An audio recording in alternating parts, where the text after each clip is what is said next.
binapaboran yung isang kontraktor at mukhang meron atang kumita rito na malaki. Prangkang sinabi ni Senator Raffy Tulfo kay Finance Secretary Benjamin Diokno na pinapaboran ang isang kontraktor at meron daw kumita ng malaki sa pagpapagawa daw ng bagong pera na 1,000 pesos bill. Bakit daw kailangan pang dalhin sa Australia at nagsabko na naman? Kaya naman ang tanong ni Senator Tulfo, bakit kailangan natin ng polymer? Kaya naman nating mag-produce ng sariling pera. Talagang gumagawa kayo ng paraan para makapangkurap at makakulimbat ng milyon-milyong pera sa kaba ng bayan. Kaya lalong tumataas ang utang ng Pilipinas dahil sa mga kurap na politiko. The ball is back with you. Kasi manghuhula lang ako. Okay. Kasi binapaboran yung isang kontraktor at mukhang meron atang kumita rito na malaki. Yeah, Deputy Governor. 28 billion pesos na contract. That's a huge contract. Yeah. Yung detalye po nung kasi hindi ako talagang na-involved. Who would know in the BSP about this? I would know. I would know. Secben, yeah. I was governor when that happened, but Ganun ba? the Okay. decision to have BSP print was the president's decision for BSP. And we have competitive bidding. May bidding po yan. Competitive bidding. Hindi po binigay lang namin doon sa... Was there a bidding? There was a bidding Conducted? by BSP. Was there at nanalo po? Yes, I don't think so. May bidding Can po. we see that? May bidding po yan. Okay. And then pangalawa, follow-up. Bago ako umalis dahil nagpermiso lang kay Win. Doon din po sa pagpagawa ng pera, di ba, nagbago tayo ng design sa 1,000 notes natin. Bakit hindi po dito natin ginawa, inimprenta? Ba't kinakailangan padalhin sa Australia? At again, nagsubko na naman. Wala ba akong kakayahan yung BSP na iprinta yung sarili natin pera? At ito pa po, nasan ba itong pera to? Ako po ang governor nung dinesisyon na namin yan. Wala po capability rito sa Pilipinas. Wala. Because we are shifting to polymer. Okay. And And so if we could shift to polymer. I talked to the governor of Australia. So So itong mga pera ito, pinapagawa na sa Australia. G2G po yan. Australia. G2G. Opo. Kaya nga. So, di ba meron dito yung security, tawag nito? Security features. Kaya natin pinasa Australia. So, bakit yung Australia ang gagawa ng security features na yun? Bakit kinakailangan kakatiwala sa Australia and then Australia ibabalik sa atin? Nasa design po namin yan. Nung mga nakaraang pera na ginagawa natin ng BSP, pinapadala rin pa sa ibang bansa? Hindi pa. Because we have the capability to do that here. Pero yung polymer po, wala po tayong capability. So, ba't kinakailangan pang polymer? Bakit hindi lang tayo binago natin yung disenyo and then kaya naman pala natin gumawa ng security There feature? was a decision na every 10 years nagpapalit po ng disenyo yung Kaya nga, change the design. Yes, change the design. Pero dito pa rin natin gawin.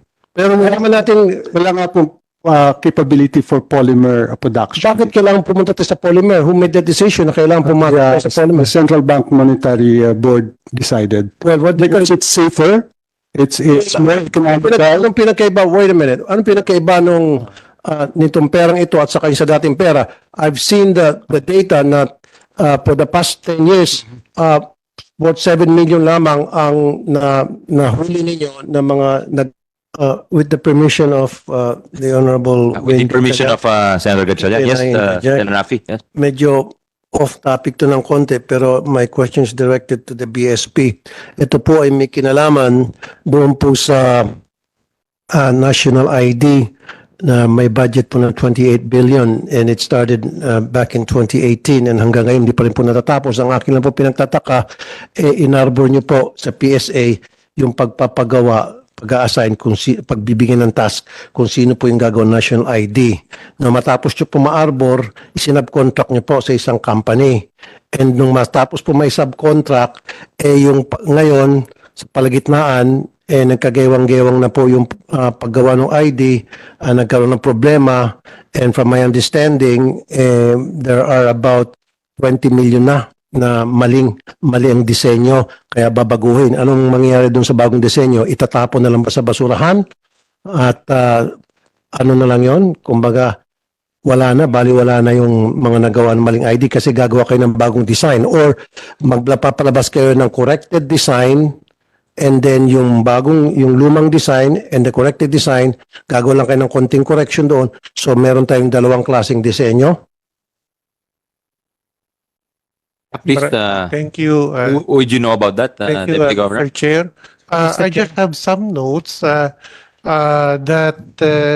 the designs are actually approved by the PhilSys Policy and Pero Quality bago lang, sir, Council. isagot lang, bakit niyo po inarbor sa PSA? Di ba dapat PSA na ang maghanap ng agency, government agency na para gumawa ng national ID?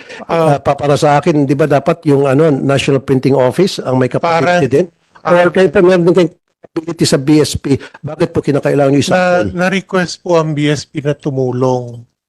Hindi po, inarbor niyo po, kayo po nag-request, hindi po ni-request ang BSP. It was the BSP who requested from the PSA na kung pwede sa inyo na po ipasa para hindi na po magkakaroon ng bidding kasi government-to-government arrangement, so there's no need for bidding. Yun po yung purpose niya, para hindi na magkaroon ng bidding, tama? Mr. Chair, Can you answer? Mr. Chair, yeah, go ahead. the national statistician who's head of the PSA is here. Okay, Maybe we so- can directly answer. Parang traffic controller tayo. Sino talaga makakasagot? Thank you, Okay. Mr. Chair. Yeah, yes, our national statistician. Yeah, Mr. Map. Yeah, Senator, the original plan to for BSP to print the national ID was ordered by former President Duterte. So it was given to them. But BSP is one of the three printing agencies. You're right, NPO, APO, and BSP can actually print. So they are the ones. So bakit sinap-contract pa kung kaya pala i-print ng BSP yung ID?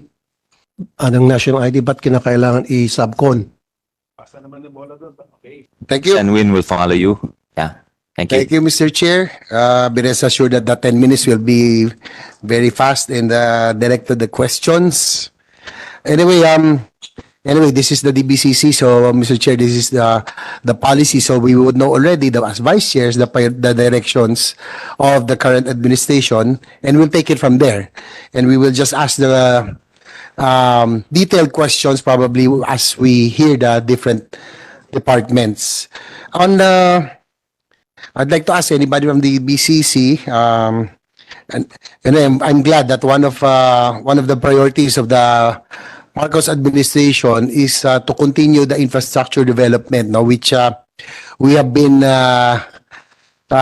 missing the past decades. And I would say, Mr. Chair, that probably one of the reasons that we really lag behind our ASEAN neighbors is because of poor infra. Dalawang bagay, no, with two things that really we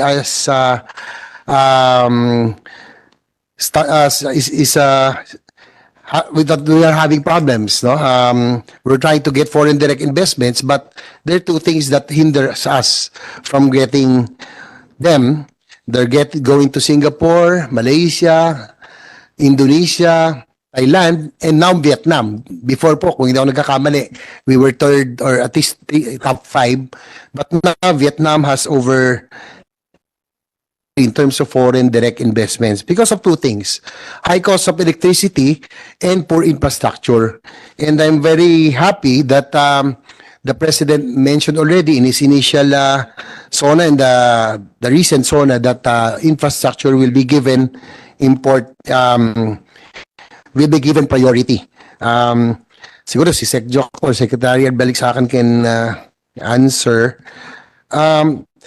Sa report ako, no, the report yesterday by Sec Joc, no, that we'll be spending about 5 to 60% of the GDP for infrastructure. That's correct. 5 to 6% Of gross domestic product, Your Honor, and it's about 21% of the budget for infrastructure. Okay. Well, that's a very good, Mr. Chair, that's very good to hear because for so many decades, we've been spending about 2% only. And probably that's one of the reasons we really were overtaken by most of our neighbors.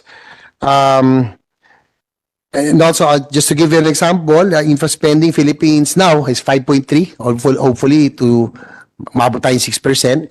But Vietnam is still spending spending more than us, no? Nasa 5.7 to 5.8.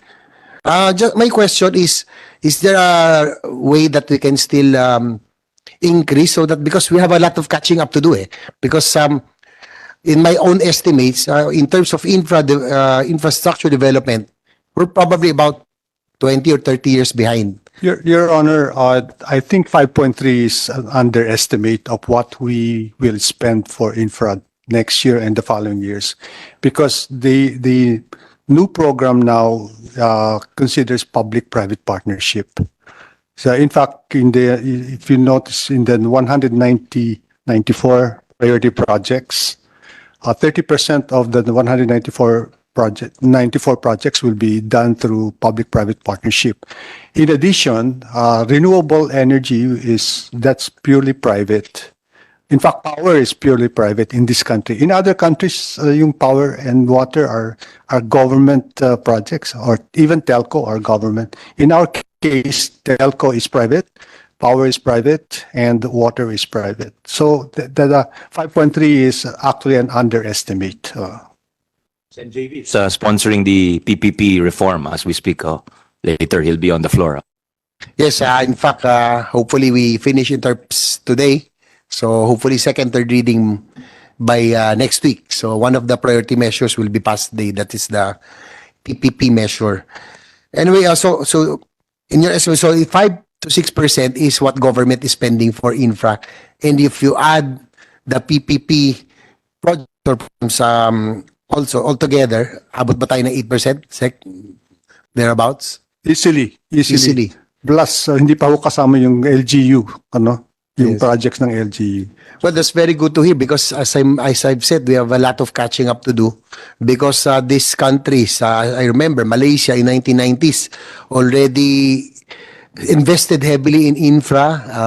Thailand, no, they have super skyways that kahit 1 hour na you're still in the skyway, in railway, and probably that explains why no matter how we market the country, foreign investments are looking at the other way. So hopefully with this, this is a welcome development. Hopefully if we can solve and catch up with our ASEAN neighbors in terms of infra development, at least we are able to solve one, yung electricity nila, so that we will be more attractive. Because I commend the president really for going around selling the country that now we are open for business. But we have to do our part, Mr. Chair. That's why we want to find out so that we will know the directions we will take so that at least we can ask, we will be able to help, supplement, or augment if need be during the committee deliberations. Yes, Sasek Mina. Kasi po yung hindi pa po kasama sa budget, yung 194 infrastructure flagship projects po natin na nasa listahan ng NEDA, that's worth more than 8 trillion po. So, yung sinasabi po ni Secretary, underestimate pa po talaga yung 5.3% na amount po sa budget. Well, that's great to hear. At least the rate we are going, if we continue to spend that way, we're hoping we can catch up the soonest possible time, because I remember also si Sec Jokto was then during my father's time, 1998, North Rail and South Rail, we were already discussing that in the board. And now it's 2023, di ba? So hopefully with the passage of the PPP measure later, wag na yung PPP dati, puros PowerPoint presentation, ngayon totoong implementation na tayo. No? So that's why anyway, yung pong sa infra, I'm hoping that the North-South commuter line will be finished very soon because it will help a lot. Yung Metro Manila subway, not only for the convenience of motorists but yung airport congestion, kasi they will now have a twin airport when the NSCR becomes online. It will definitely create jobs because we will create growth nodes in the different provinces that it will pass, and that will yun yung talagang job creation, no? Good news, Malolos Clark, Mr. Chair, Malolos Clark segment is 48% complete already. So yung ko lang siguro, tanong lang natin is the budget utilization, kasi I understand tumaas yung budget natin, no, for railways especially. Tumaas from 167 in NEP last year, now it's 214, probably because full blast na. If I'm not tama po ba? Because full blast ng rail projects natin? Yes po. Both the North to south commuter railway and yung ano po, Subway. subway system. How's the utilization? Okay naman? You think they will be able to achieve this, hopefully 90% at least budget utilization? Ang sa DOTR po, tumaas na po yung obligation rate nila. It's almost 42% na po from previous years na mas mababa po yung obligation rate po nila. And also last year, Mr. Chair, if you may call, from the age gap, the budget for the railways was cut in half when it reached the Senate. And we restored that budget. That's why I'm asking about the utilization, if we will be able to, that will help us guide us, no? Kasi po, that will affect a lot of things, no? Kung ano yan, we will be paying our loans kung ma-delay po yung if the budget was cut in half, yung mga right of way, relocation, everything will be affected. And we're already paying for the loan for the mechanical side. So this year, 214 po ang inyong ang budget, no, that will be allotted. So yun na po, I just want to know, to be sure that it's utilized and spent very well, no, kasi I'm very supportive of this because as I mentioned, we have a lot of catching up to do in terms of infra development. There's another good news, Your Honor. The PNR board just approved the North-South Commuter Railway this morning, and it will be submitted to NEDA ICC next week. So finally, pati yung commuter railway to the south will be. The going south long haul or Yes, sir. the south long haul. But picking up where the Senate President took left off earlier, Sec Jokno, Sec Albalisacan, yung po mga supposedly China projects, no, funded projects and supposedly carried out, yung South Long Haul, the old Bicol line and Mindanao railway system. So Ito pong North-South Commuter Railway, the Indian government has expressed interest to do it. yung South Long Haul po, yung going to Bicol. Going to Bicol. So we're open already to other interested, whether in Korea, those who have good track record, even European companies sa Korea. Mindanao railway system, I think, Mr. Chair, is very important, no? Because now that we have achieved already peace in Mindanao, and one of the things, siguro si Sekmina can attest, one of the root causes of secession, rebellion, and insurgency is really poverty. No, and I think if we really prioritize the Mindanao railway system, because this will spread out the development all over. Hindi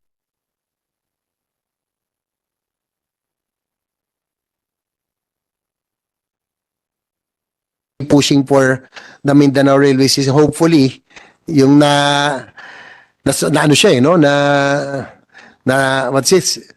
Hindi siya natuloy. Hopefully, we can already find ways on how makaano tayo kagad. Yes, Sekmina. When we were in Davao po during the post-SONA, nandun kasama po namin si Secretary Jimmy Bautista and kasama po siya sa priority projects.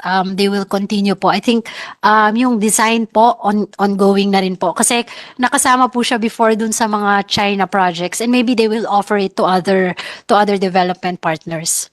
Well, that's good news, but meron na tayong delay, 2 years, but we have a lot of catching up to. Hopefully, it materializes because it will not only